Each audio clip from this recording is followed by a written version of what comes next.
നയനിയുടെ ആദർശിൻ്റെയും പുതിയൊരു എപ്പിസോഡിലേക്ക് എല്ലാവർക്കും സ്വാഗതം.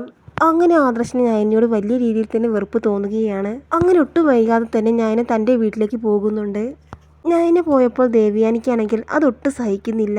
അങ്ങനെ ദേവയാനി ജയനോട് പറയുന്നുണ്ട്, ജയേട്ടാ, നയനിയുടെ മുഖം കാണാതെയും അവളോട് സംസാരിക്കാതെയും എനിക്ക് കഴിയുന്നില്ല ഇവിടെ നിൽക്കാൻ.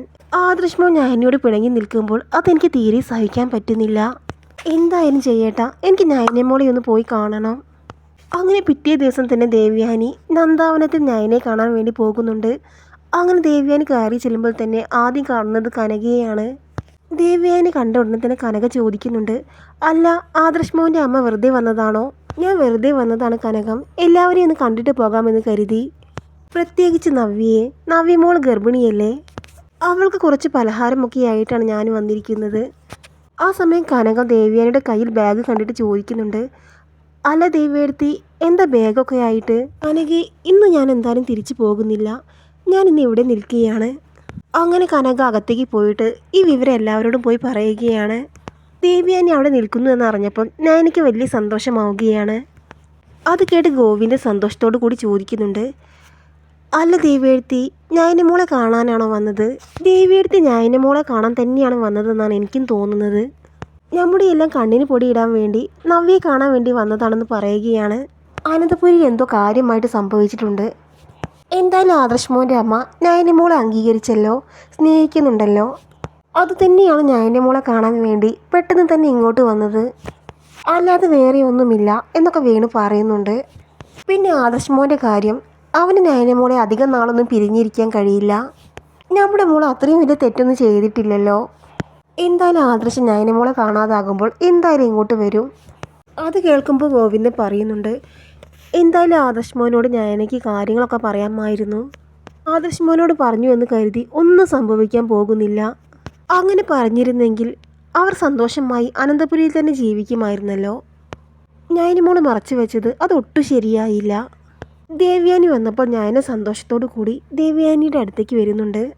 അങ്ങനെ ദേവയാനെ കണ്ടപാടെ തന്നെ നയന ഓടി ചെന്ന് കെട്ടിപ്പിടിക്കുന്നുണ്ട്. അങ്ങനെ സങ്കടം സഹിക്കാനാകാതെ നയന കരയുകയാണ്. ആ സമയം ദേവയാനി കരഞ്ഞുകൊണ്ട് പറയുന്നുണ്ട്, നയന മോൾ അനന്തപുരിയിലേക്ക് തിരിച്ചു വരണം. ആദർശിൻ്റെ പിണക്കമൊന്നും മോള് കാര്യമാക്കേണ്ട, അതൊക്കെ അങ്ങ് മാറിക്കോളും. ഈ സമയത്ത് നയന പറയുന്നുണ്ട്, അമ്മേ, എൻ്റെ ഭാഗത്താണ് തെറ്റ്. ആദർശേട്ടൻ്റെ കാര്യങ്ങളെല്ലാം ഞാൻ പറയണമായിരുന്നു. ആദർശേട്ടൻ ഒരു കാര്യം എന്നിൽ നിന്ന് മറച്ചു വെക്കാറില്ല, ഞാനുമായി ആലോചിച്ചേ എല്ലാം ചെയ്യാറുള്ളൂ.